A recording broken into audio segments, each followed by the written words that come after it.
So I'll say welcome, welcome again. And I'm Rabbi Devorah Lynn. I'm the co-chair of Jewish Earth Alliance, and I want to welcome everyone. And people are also on our YouTube channel, both live and recorded. We want to welcome you as well. And if you would please put in the chat where you're from, any group or synagogue you're affiliated with, and let us know if they are focused on climate. And if you are a first timer, we're always love to know that. And if you participated in our Tu Bishvat Lobby Day last month, please give us a phrase or a word that describes how you felt about lobbying. If it was your first time lobbying with Jewish Earth Alliance, highlight that too. Let us know if you're a first timer. Well, it's raining here in California. I'm in Berkeley tonight. And those Sukkot prayers that we say for rain are really working. I think California synagogues are probably taking out the prayer from the Amidah. Enough already. We've had several days of rain and another day tomorrow. And it's about our fourth or fifth storm that's come through. So we always start our meetings with a few words of Torah. And this evening we have Adam Weisburg, who is the Executive Director of Urban Adamah here in Berkeley, California, just down the street from where I'm staying.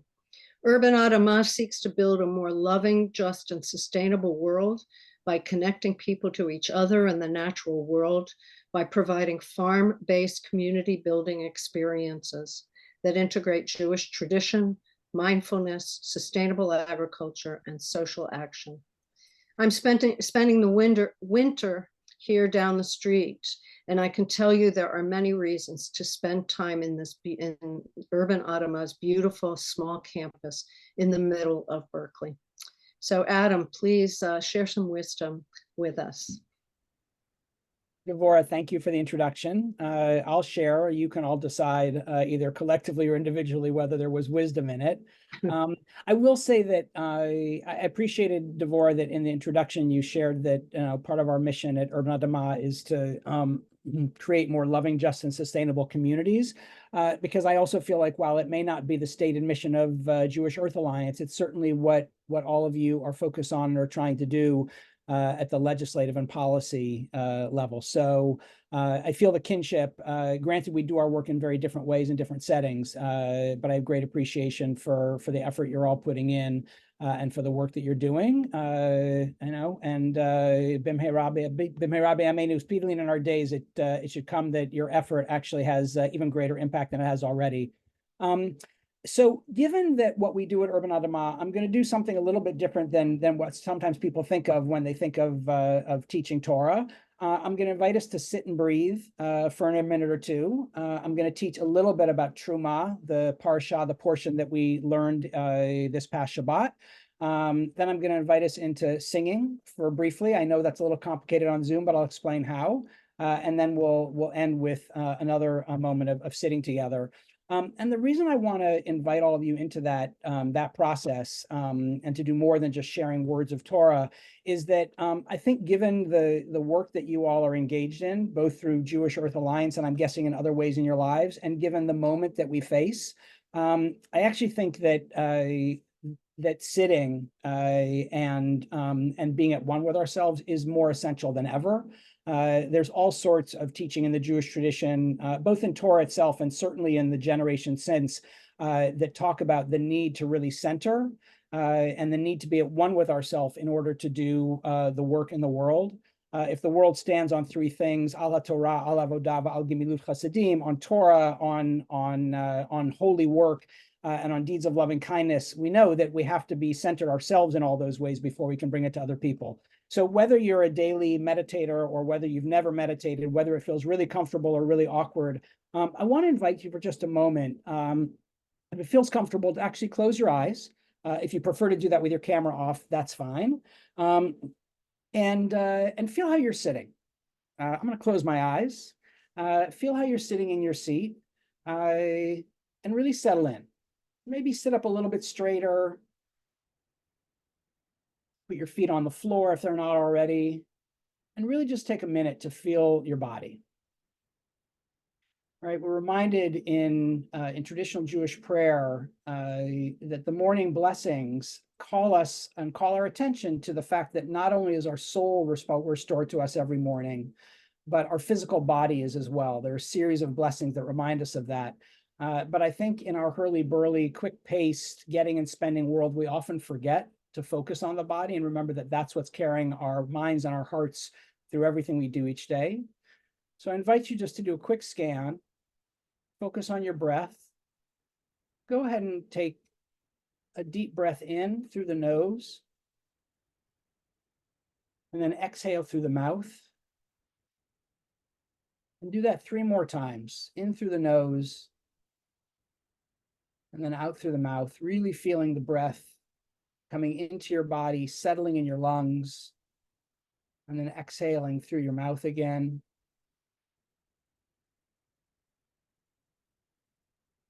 Now take a breath with me in through the nose as deeply as you can. And then hold it at the top. And go ahead and exhale, pushing out all of the breath. And hold it at the bottom, not breathing for a moment. And then again, breathe in deeply through the nose and out through the mouth.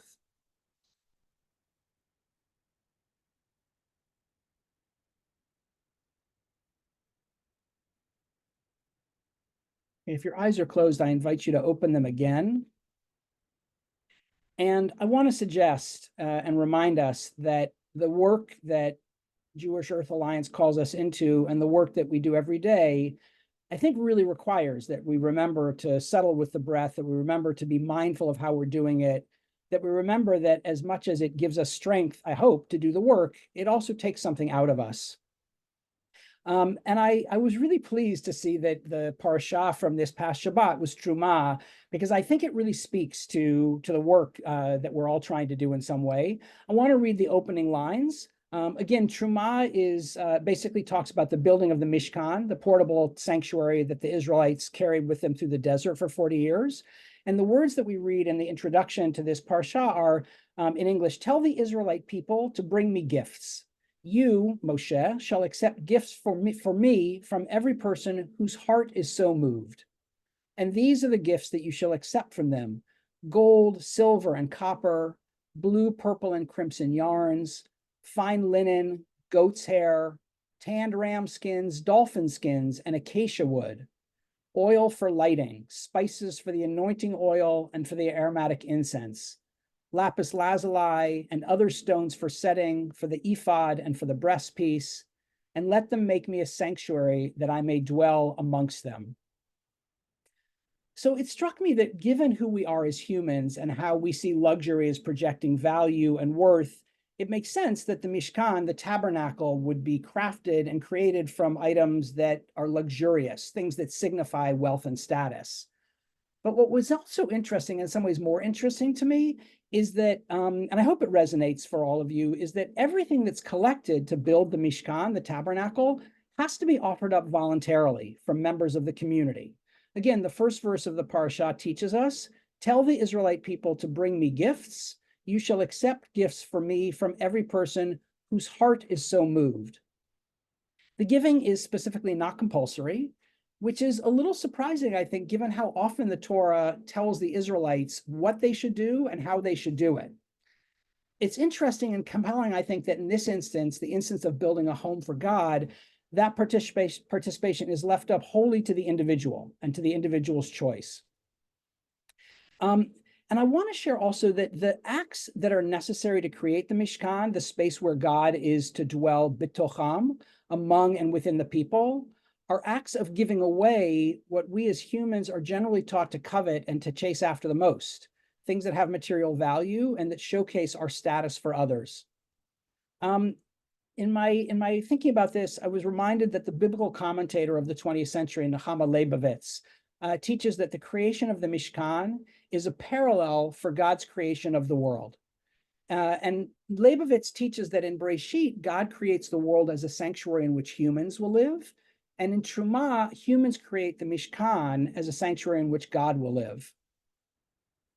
And I want to go further and suggest that that I think an important point to name is that neither God's creating the world nor our creation of the Mishkan is static. They're both ongoing.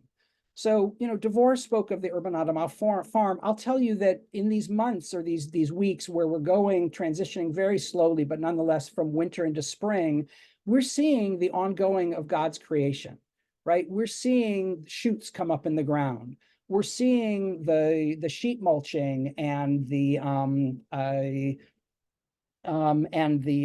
cover cropping that we did a few months ago starting to recede. The beds are ready to be turned. We have starts that are coming up in our greenhouse that we'll be planting in the ground in just a few weeks, that again remind us of the cycle of life, that the ongoing creation of the world is all around us if we take even just a moment to recognize it. And I want to suggest also that the creation of the Mishkan is ongoing as well. Granted, the Israelites finished creating the Mishkan that they carried through the desert for 40 years, but it seems more important than ever in my heart and my mind that we create a space where God, no matter what we think of God, no matter if God is a word that resonates with you deeply or that you really step back from, it's essential that we be creating a Mishkan, a tabernacle for holiness, however we imagine it, to dwell amongst us and for us to be inspired by and for us to move forward from.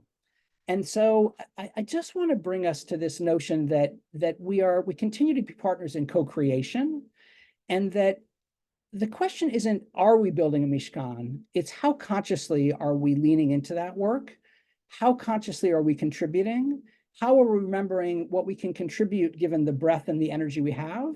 And how much are we making space for other people to contribute with us and to partner with us and for us to partner with them in building the Mishkan? I see that my time is coming to an end, and I want to honor that. I'm actually going to dispense with the singing. I realize that it's just too hard on Zoom, and I know that many of us are concerned about our voices, don't necessarily want to hear them in our ears. But I want to invite us to close our eyes again as we finish out. And I want to share a brief story that we'll end with.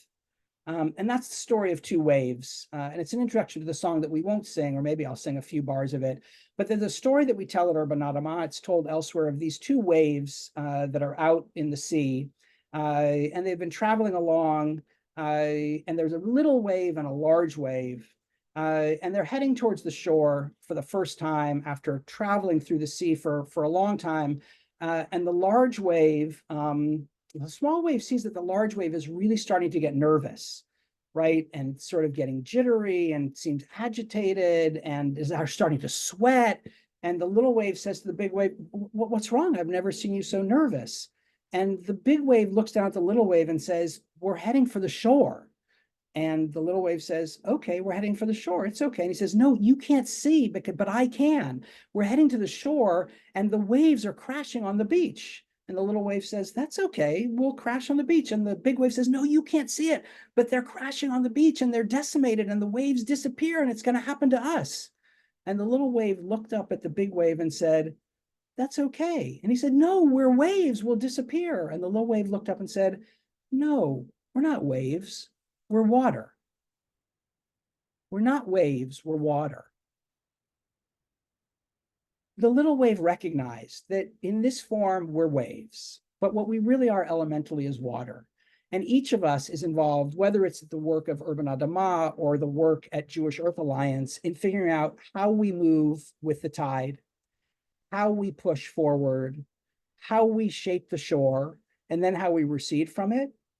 And when we remember that we're not waves, this one form, but that we're water that flows in and out and takes new forms and regenerates, but is the same water that was here in the first moment of creation and the same water that will be here in the end of time, the more we remember that we can keep up the work even when it's difficult and even when it's challenging. And with that, I thank you for your time. Wonderful, Adam. Beautiful. Beautiful. And it was beautiful to see everybody participating and meditating, which I think a few years ago you wouldn't see so much. I think the pandemic did a lot for teaching people about meditation, and also that the temple is within us, and having silence. The Holy of Holies was basically empty.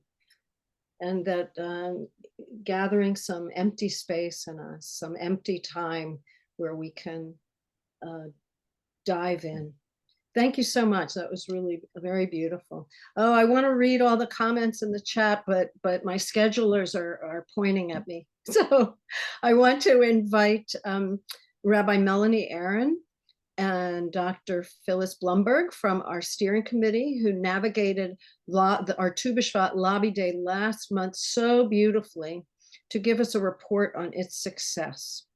Raise your hand if you participated in the Lobby Day last month. Let's see your hands. Oh, great. Oh, great. Terrific. Terrific. Well, thank you so much for participating, and welcome to the people who weren't there last month but have come tonight. So Melanie and Phyllis, please. Well, it's delightful to have so many of the people who participated with us. And I think Adam has shared a wonderful message about the gifts of time and effort and how they make a big difference. You all have made this program, and we're just really glad that it has moved forward. So I want to offer a little bit of a report on what we did this past year.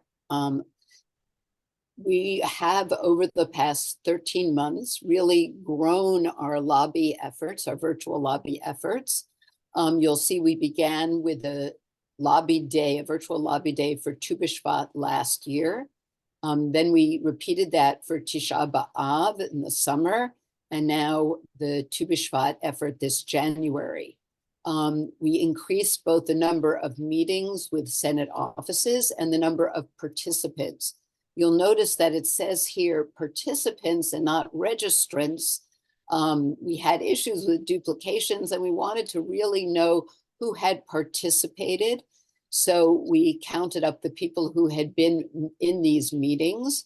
And what was interesting to us is not everybody who was in a meeting with somebody who was registered, and not everybody who registered was available to make a meeting. But as you see, we've continued to grow.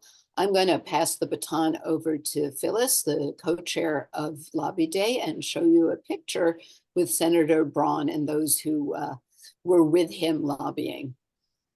So everybody who's lobbying always wants to know, did it matter? Does this have any influence? So it did. I mean, it's pretty amazing that Senator Marco Rubio became an additional sponsor for the Recovering America's Wildlife that day, or very recently after that. And that's not somebody that would be very easy for us to convince. And the other thing is that 20 senators made a commitment to protect the money that was in the Inflation Reduction Act and to protect $20 million.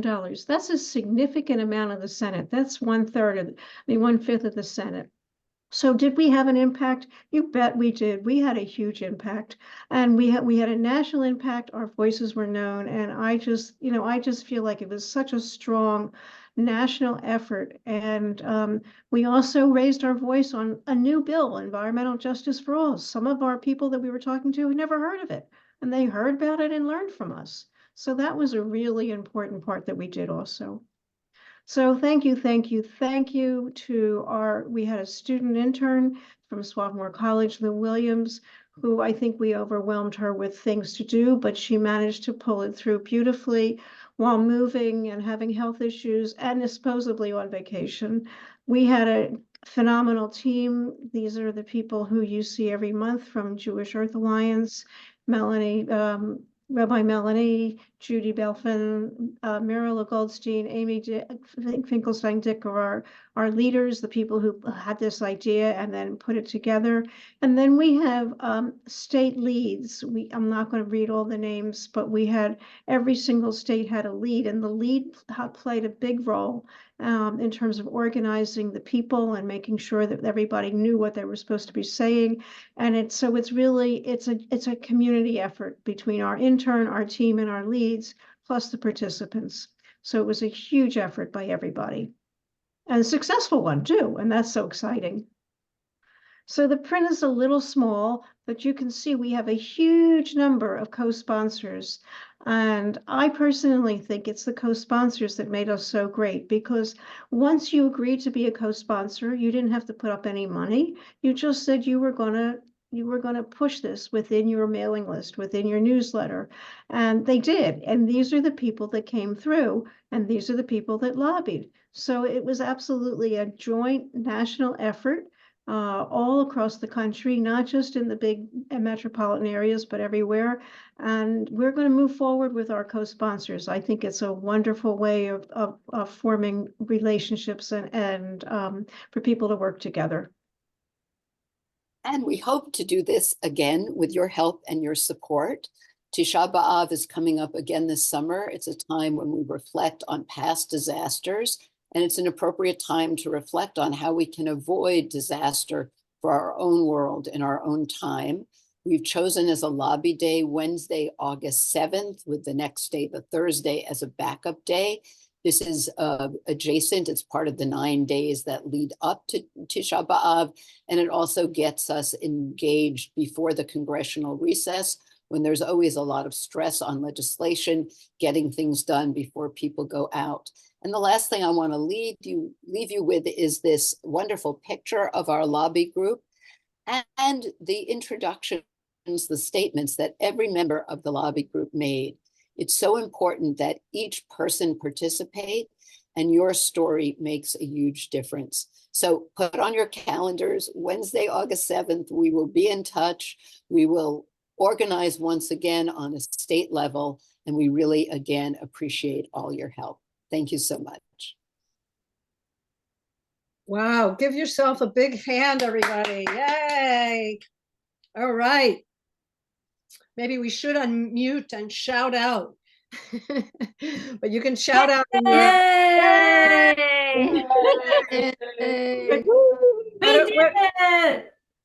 What a terrific job, and all the descriptions in the chat. Powerful. It was powerful. It was the right direction. It was uplifting.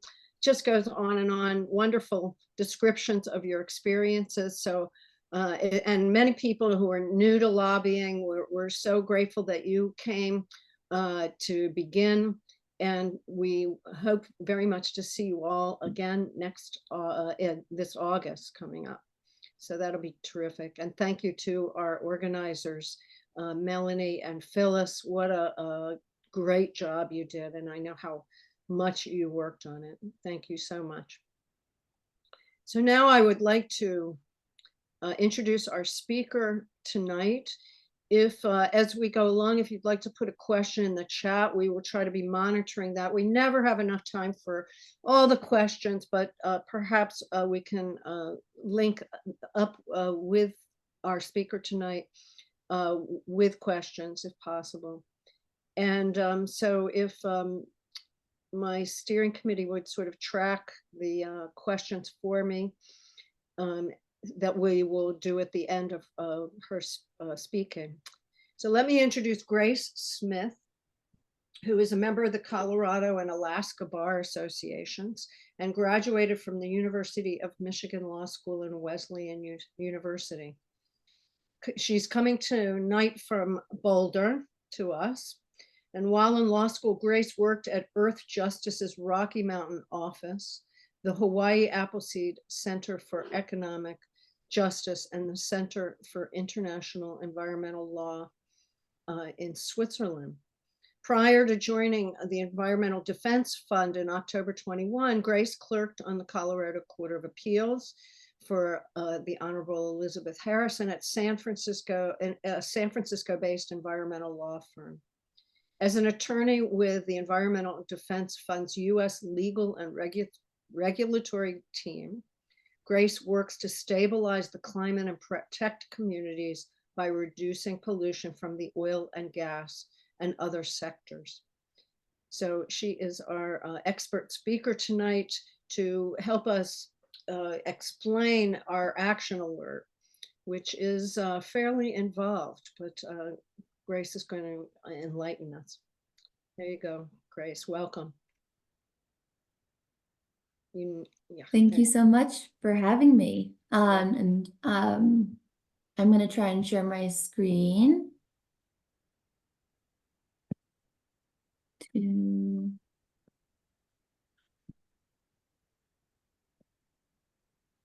everyone see it? Not yet. Oh, okay. There we go. Okay, There you go. awesome.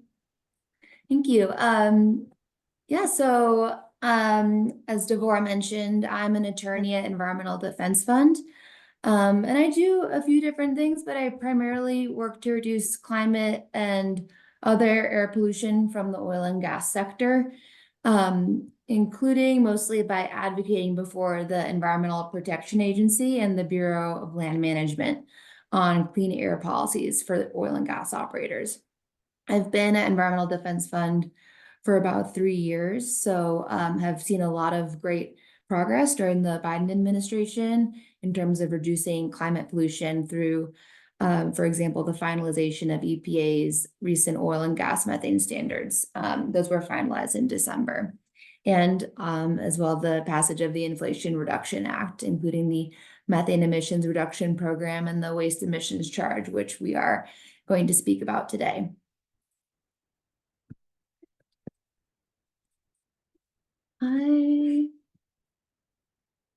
Okay, that's it. Just a quick overview of what I was thinking we could talk about today. I'd like to provide just some background on the Methane Emissions Reduction Program, and how it fits into the context of the IRA, and then go into a bit more detail about the waste emissions charge. Hopefully I don't get too technical there. Please stop me if I do. And then I'm going to talk about the comment period where you're able to submit comments to EPA about, expressing your support for the waste emissions charge and what to include in those types of comments.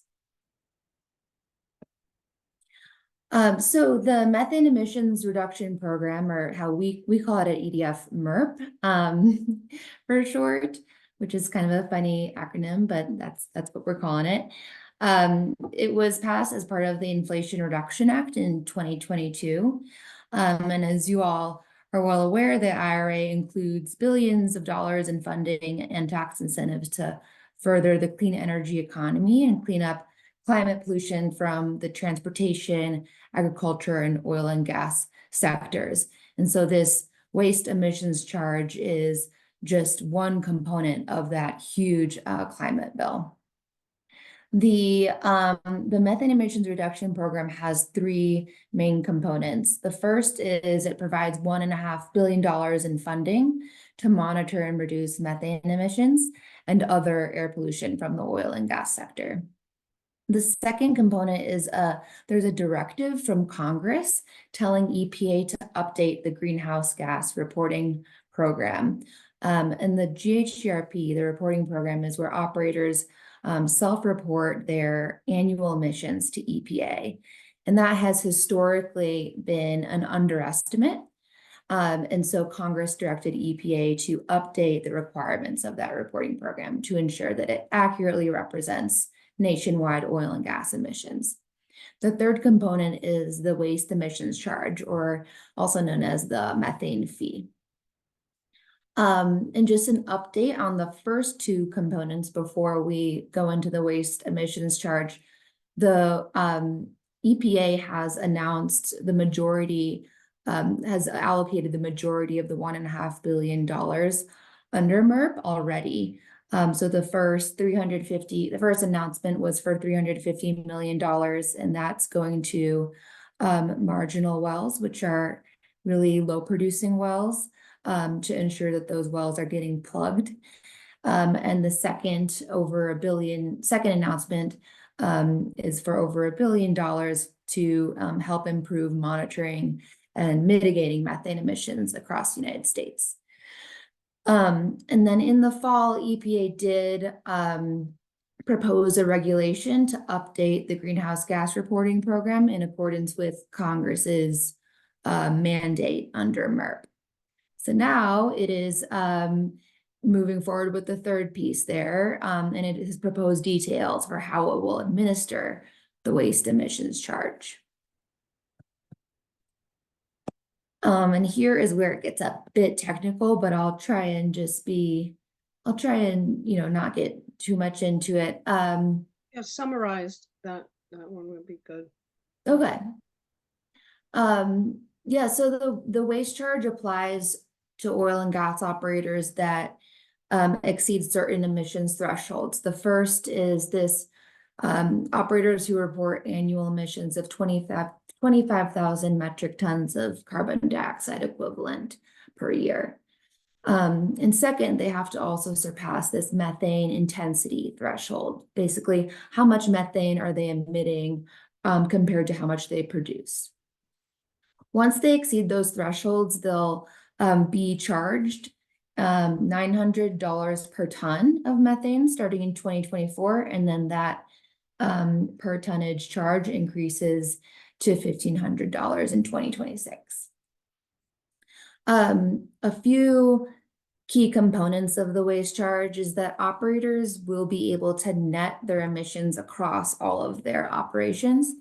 And so that's sort of a critical component that we're thinking a lot about because, if an operator has large emissions over at one operation, but very few emissions elsewhere, it can subtract the emissions from its low emitting operation to reduce the overall obligation. And so we're thinking about how to make that more protective. And then the charge also includes several different exemptions. There's an exemption for operators that are in compliance with EPA's methane standards. There's an exemption for emissions if the well has been plugged. And there's an exemption for emissions that are caused because of an unreasonable delay in permitting.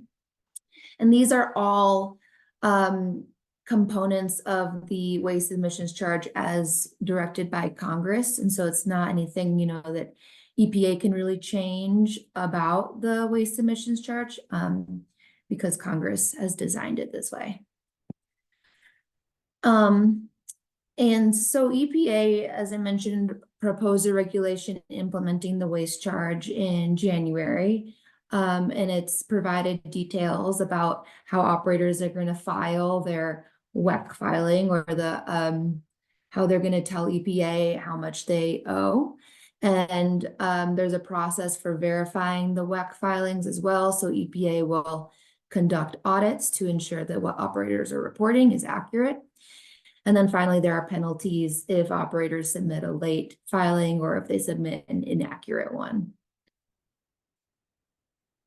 And then the proposal also includes some details about how netting will be calculated. And importantly, they have clarified that netting will be at the operator level rather than the parent company level, and that will help to reduce the impact of this netting provision. And they've also included details about the regulatory compliance exemption. And this is a really critical part of the waste emissions charge because if operators are in compliance with EPA's national methane standards, which were just finalized in December, they won't have to pay the fee. If they're not, they have to pay the fee. And so this exemption Congress included really to incentivize compliance and reinforce, the methane standards that are nationally applicable. The proposal also includes details for how operators should demonstrate that emissions should be exempted under the plugged well exemption or the delay in permitting exemption. I won't go into those details. But what does this all mean in terms of methane reductions? EPA, in its regulatory impact analysis, estimated that that the waste emissions charge will reduce 960,000 metric tons of methane, 140,000 metric tons of volatile organic compounds, and 5,000 metric tons of hazardous air pollutants between 2024 and 2035.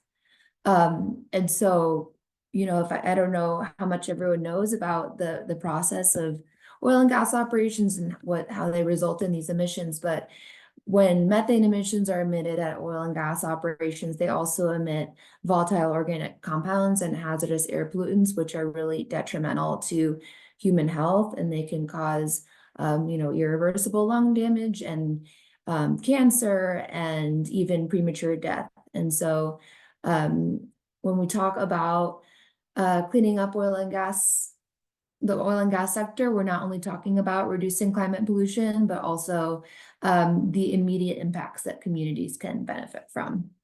Just let me ask you one question about the 960,000. Can you put that in terms of is that a lot? Like what's the percentage of its that it's reducing? Yeah, so EPA estimates that the waste charge will apply to 15% of national oil and gas emissions. So that is after considering the analysis it does is really crazy and complicated, but it does consider all of the incentives and regulations that will be in place. And so, but the waste charge on its own will apply to 15% of emissions nationally. 15, 1-5. Mm-hmm. Okay, yeah, thanks. And then EPA also estimated put a number figure on the benefits of the waste charge. And it estimates that the waste charge will result in $1.9 billion in climate benefits. And so how EPA analyzes that is it looks at what's called the social cost of methane.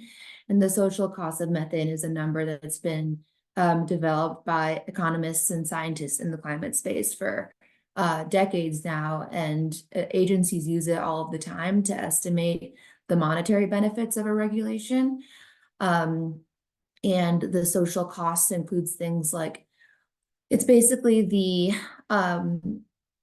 cost that will be avoided for every ton of that greenhouse gas pollutant that is not put out into the atmosphere. So it considers things like agricultural benefits and prevented issues associated with migration and international climate agreements. There's a bunch of different factors, climate disasters, everything you could think of go into that calculation.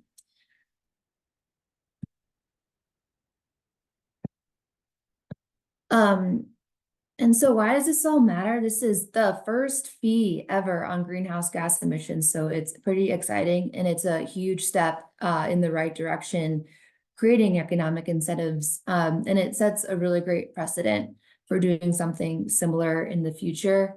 I just think I remember learning about greenhouse gas taxes and economic incentives in college many years ago, and never thought we'd actually get one. And we did it through the Inflation Reduction Act, budget reconciliation bill. So it's very exciting. And as I mentioned, it is really important to understand that Congress designed this fee to reinforce EPA's methane standards. The methane standards are extremely strong. We've been working on them over the past 3 years, and from the time that they were proposed to now, they have improved significantly, and they apply nationally. So everyone will be subject to them. And this fee really encourages it. There's an incentive to reach the standards until they are in place. And there's also an incentive to speed up implementation of the standards.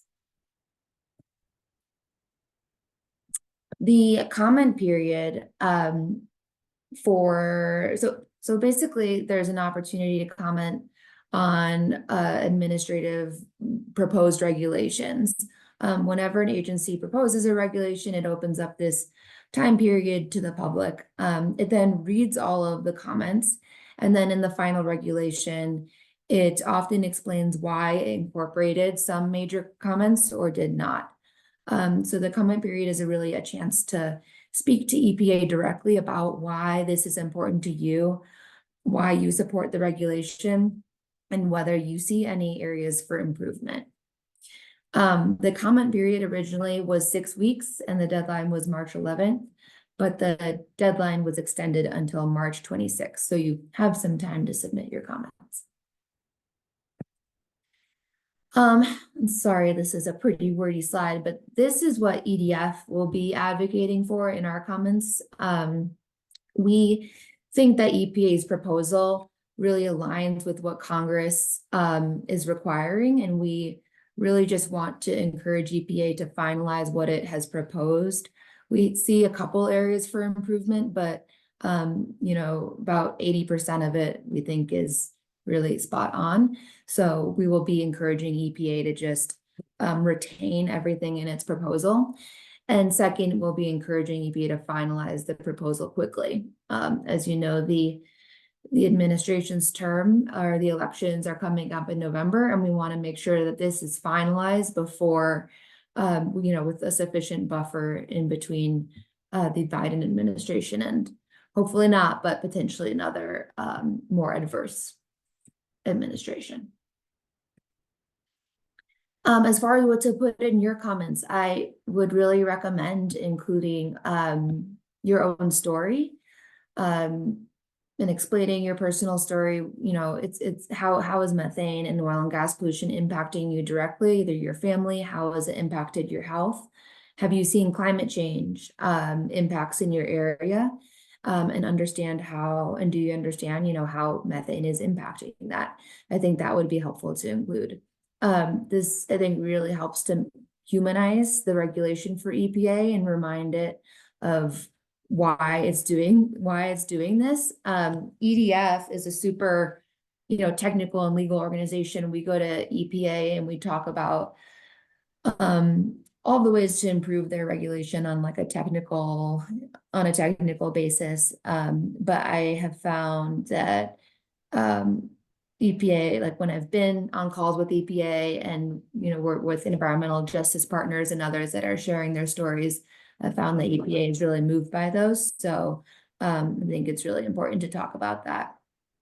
I'd also recommend highlighting how EPA's proposal is simply implementing what Congress has mandated by statute. I know that you all lobby a lot before Congress, and here Congress is telling the agency what to do. This is an important feature that we'll be emphasizing in our comments as well. And this is also just really important in the context of some Supreme Court cases coming up that are in a world where agencies might not have as much power, and the Supreme Court is saying, Congress, you need to be clear about what policies you want to implement. That's what we're sort of anticipating. And so I think that'd be potentially something you could include in your comments as well. And then again, swift finalization would be a great point to make. But most importantly, I think if your comment talks about your story and those personal details that really can impact EPA and push them to create protective regulations and quickly finalize it. Thank you. Yeah, that it's complicated, but you outlined it very well, and it's absolutely revolutionary that this is happening. I think that and you were starting to explain the intertwining between the Supreme Court saying that Congress had to really mandate what the agencies had to do. Mm-hmm. People are asking, why is methane so important? Maybe you can remind us of its impact. Yeah, so methane is a super climate pollutant, is what we call it. It's 80 times more powerful than carbon dioxide in the near term.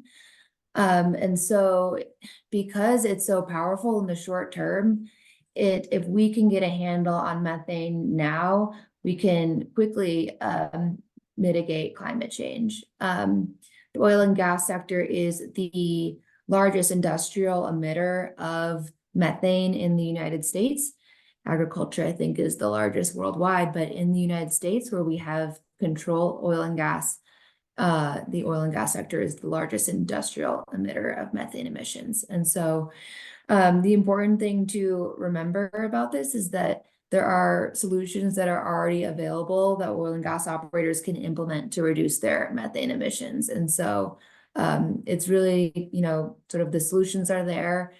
Oil and gas operators need to just get going. And it's a really exciting time, I think, to be involved in methane work, because carbon dioxide has always been the greenhouse gas that people talk about. But it was probably in 2010 when it came to light. It was, you know, increasingly coming to light that methane was a really important greenhouse gas pollutant and actually more powerful than carbon dioxide.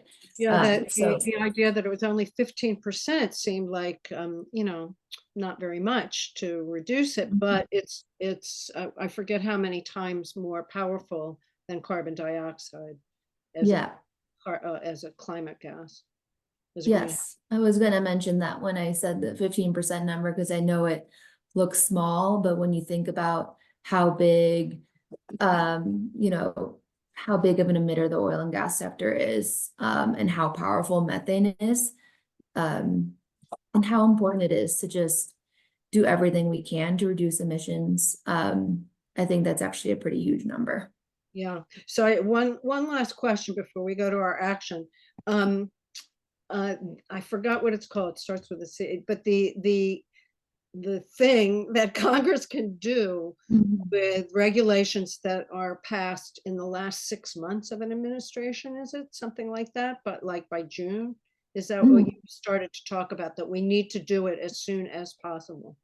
Yeah, it's the Congressional Review Act, and the timeline changes every administration, but the Biden administration is trying to finalize all of their regulations by late April. And so the idea behind the Congressional Review Act is it's a piece of legislation by it's a bill by Congress that basically says that Congress can disapprove of an agency regulation, and it can do so on an expedited timeline without the filibuster. But the time to do that is only a 60-day period. Once the regulation is finalized, that 60-day time period starts, the clock starts. And so for a regulation that's finalized like this month, for example, 60 days from now would be the spring or summer. It'd be safe from a Congressional Review Act in a hostile Congress. So we're fine with the CRA resolution coming up during this Congress because it wouldn't pass the Senate, and Biden could veto it. What we're concerned about is if that CRA window rolls into the, you know, after November 2024. And so because in that case they could pass a resolution saying EPA's regulation is not in accordance with the methane emissions reduction program, you know, even though it is, but they could pass a resolution saying something to that effect and completely nullifying the regulation.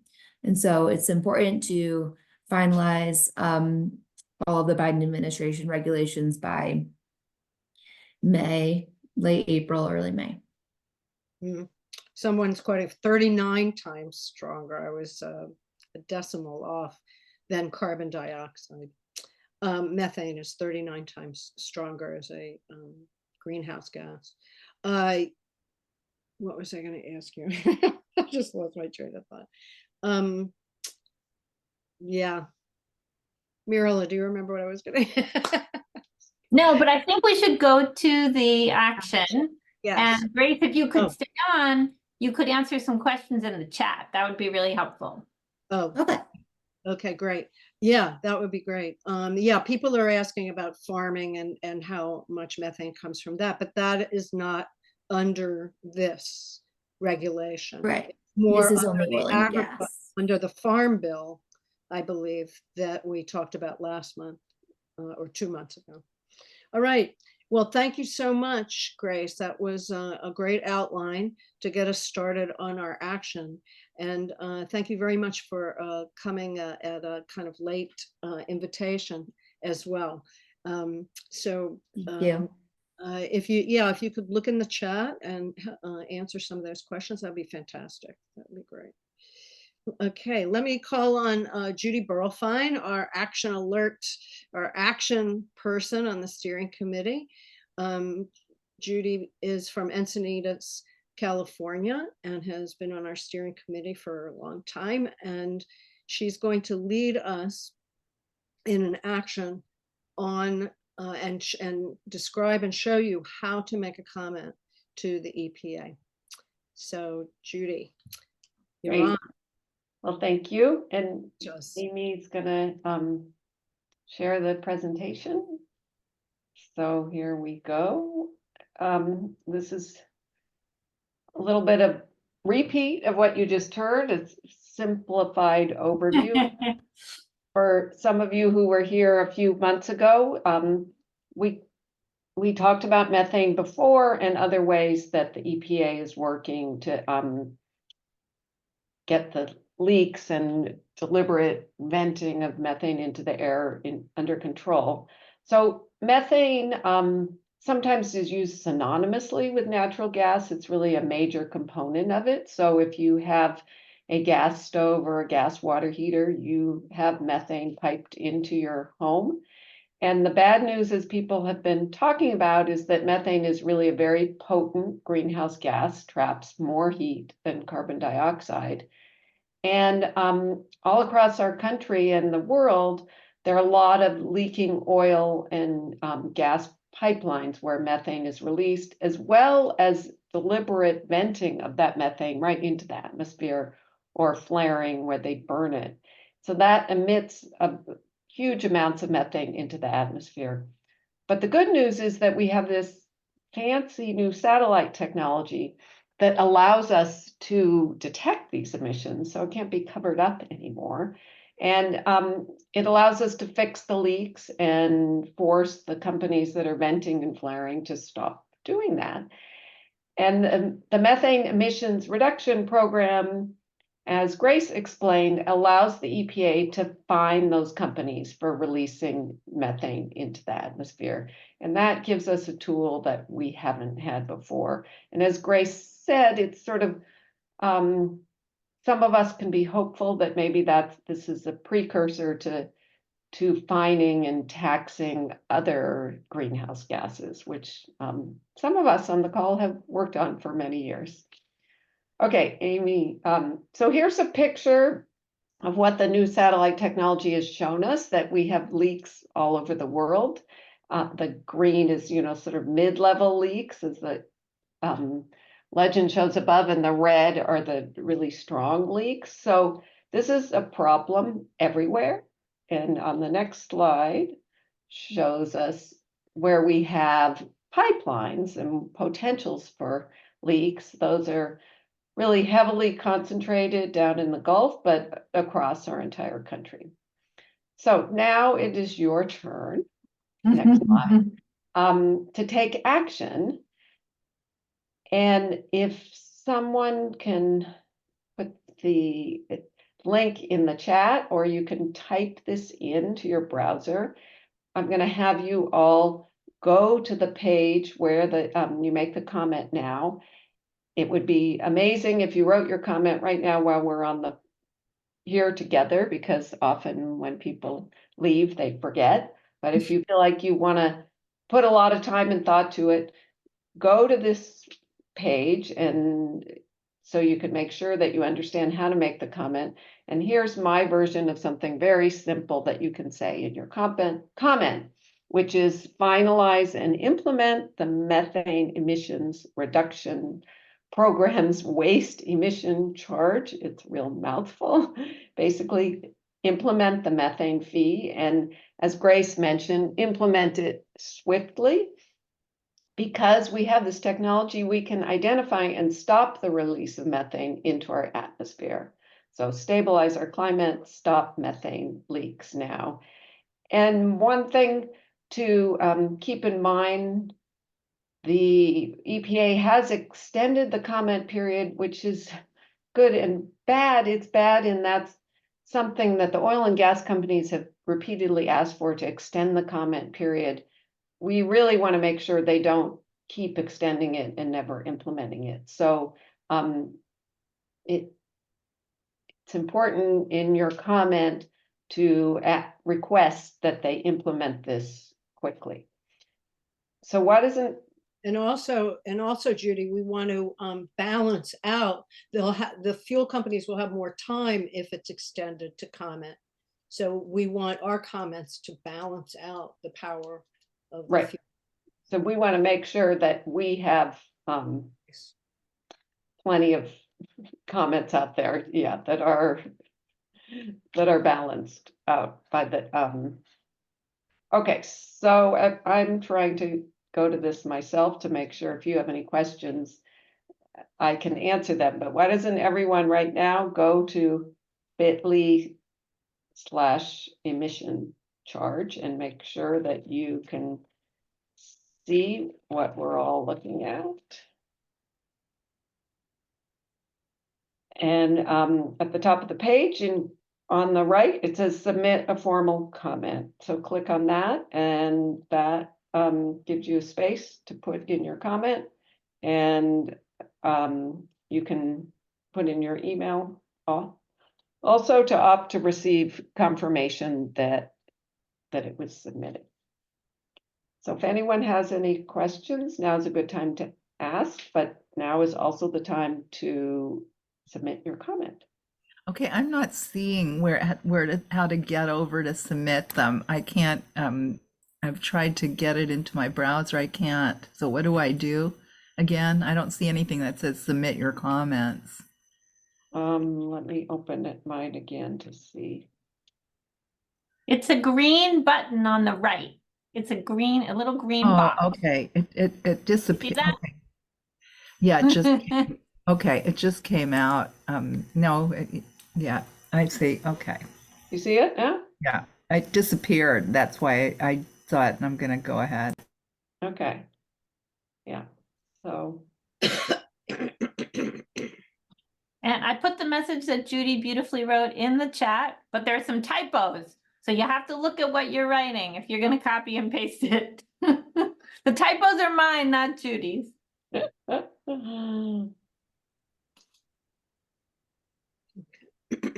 have my hand raised because I want to know if we could address this to whom we address this rather than just making a statement. I think you mean, are you saying you want to say to EPA regulators? Is that what you're? Well, I don't. Yeah, who are we addressing this to? That's what I'm asking. We're addressing the EPA. You don't need to put a specific person. All these comments are going directly to the EPA. How about courageous EPA regulators? Yeah. Give them some Thank you for your hard work keeping us safe. Yeah, you could say that. That's great.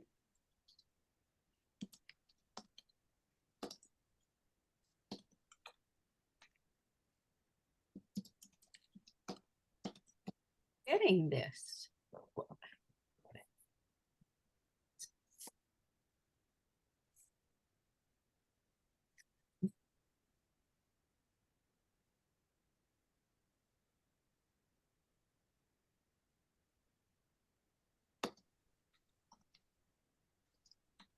You do a Google search for bit.ly/emission charge? Yes. I don't know why that's not working for me. It's not coming up for you? No. Here, I'll put the full link in the chat. Okay, great. You can click on this link. Well, clicking on anything isn't working for me in the Zoom. Let's see. Here, try to click on this one. So you'll have to open a new tab in your browser.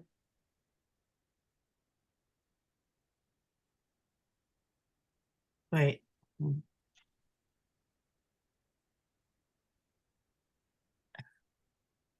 I'd like to, rather than submit a comment now, if we want to give an example, and I'd rather do a well thought out letter than I can do right now. So would that be okay, or should I just submit, what I have from what you went over?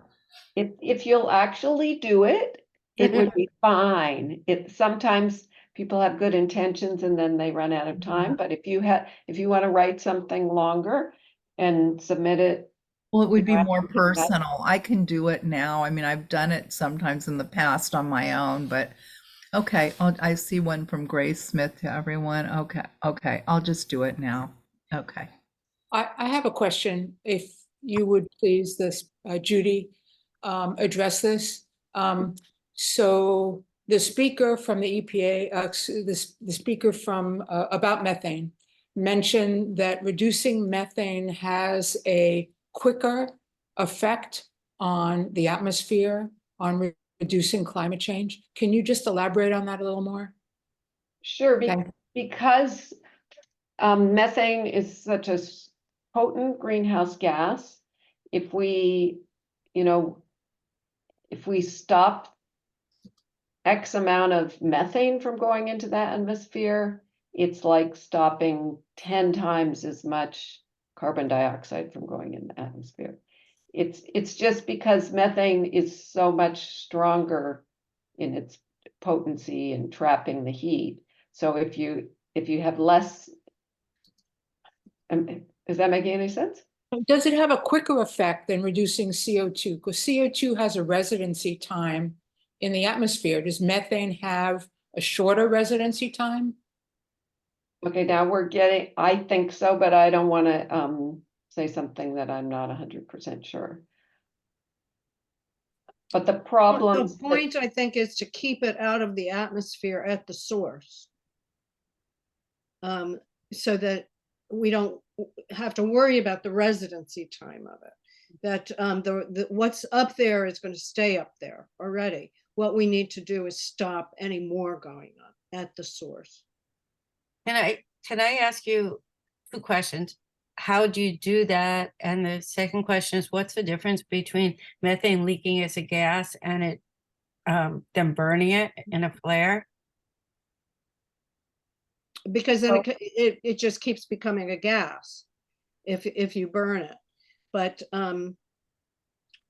if you burn it, it actually becomes carbon dioxide, and so burning it is better. If you had to choose between just letting it go up there and burning it, it's better to burn it, but it's best to not let any of it go up there into the atmosphere. When you burn it, it also releases the products of combustion. So you have soot and other problems that you wouldn't have. right, and like she said, the volatile It's compounds. bad either way is the point. No, I get that. But so if you burn it, is it 80 times as much CO2? Do you know what I mean? It's not 80 times as much CO2. What it is it causes more warming. More warming than CO2 for the same amount. It has like a worse impact on. But if you burn it, I don't know if you convert it into something that's less bad, but I don't think we have to get into that much detail. I think it's important to keep the really big picture that methane is potent, and as much as we can keep it out of the atmosphere, the better. And there are lots of references in our action alert. If you download the action alert from our website, you can read a lot more about it. Thanks, Marilla, because I understand what the point is, but to me, it's also interesting to know how it works. Definitely. Especially if we want to speak to other people and be able to share our thoughts intelligently. Yeah, that makes sense. I just looked it up. Methane has a residence time of only 9 years compared to carbon dioxide, which is much longer in the atmosphere.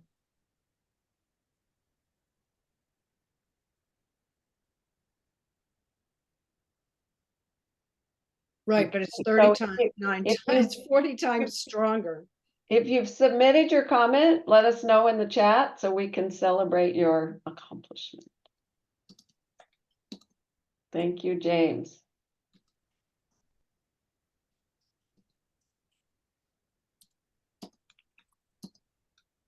Wonderful. Good to see all the people who've submitted.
Okay. I'd just like to also share, if you don't mind, Judy, that Phyllis and I went on the hearing for the EPA and we gave testimony there as well.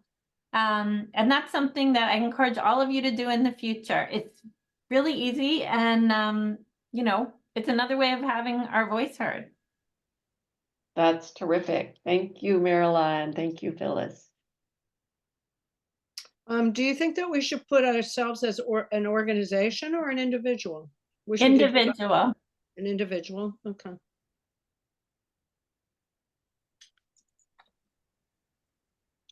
Okay, well, Deborah, I will leave it to you to determine if you want to.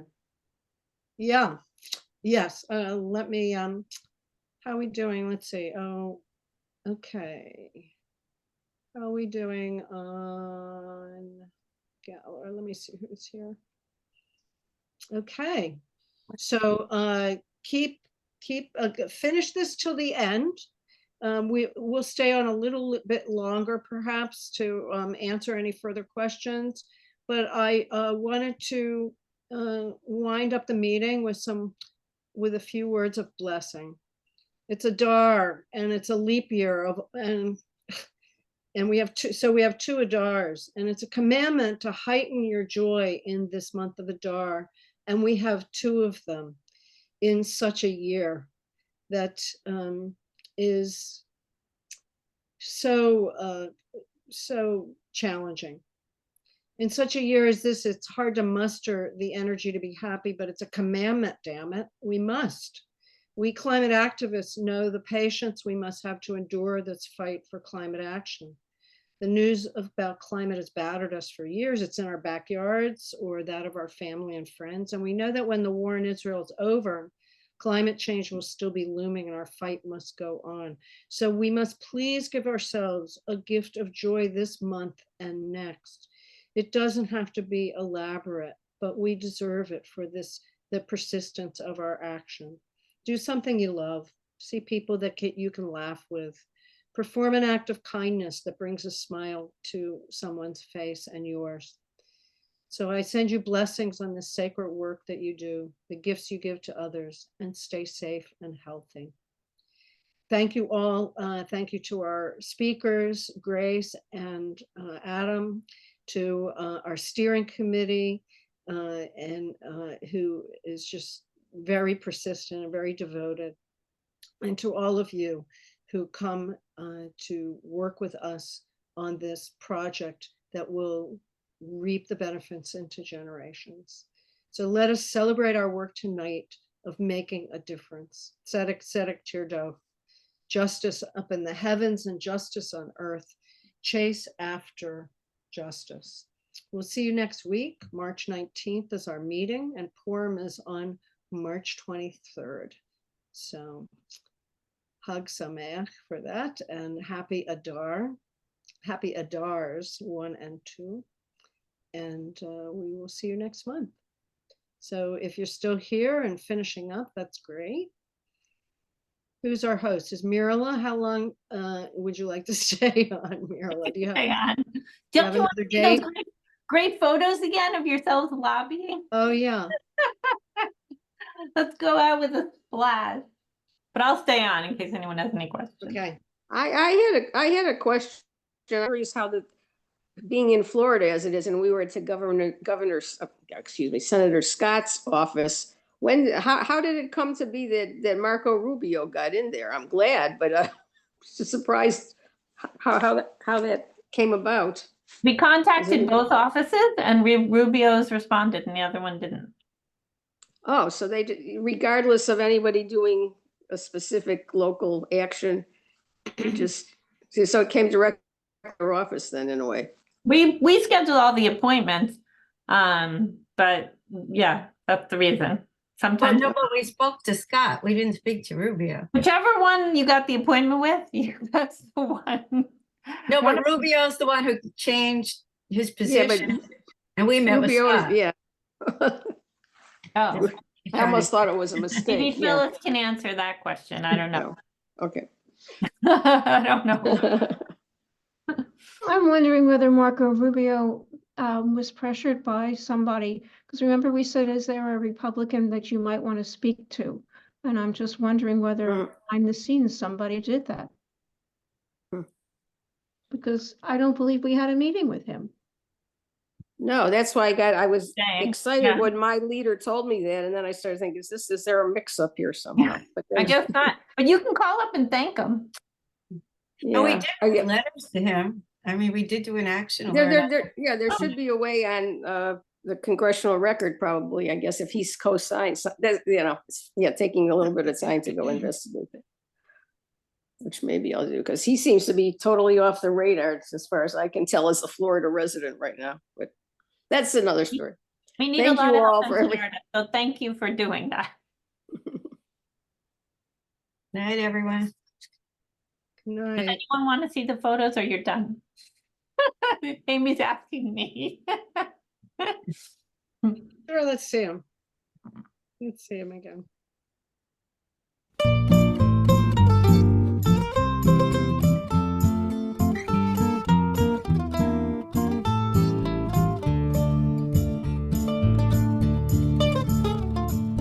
Chai Hashem u'baruch tzuri b'Hashem titalel nafshi Ki Hashem ya'ir neri b'hilo nero alei roshi Hashem ro'i lo echsar amei menuchot aleini Noten lechem lechol basar lechem chuki hadrifeini Yehi ratzon lefanecha ata kai kedoshi Taroch lefanai shochanecha tirashen b'shem en roshi Yehi ratzon lefanecha ata kai kedoshi Taroch lefanai shochanecha tirashen b'shem en roshi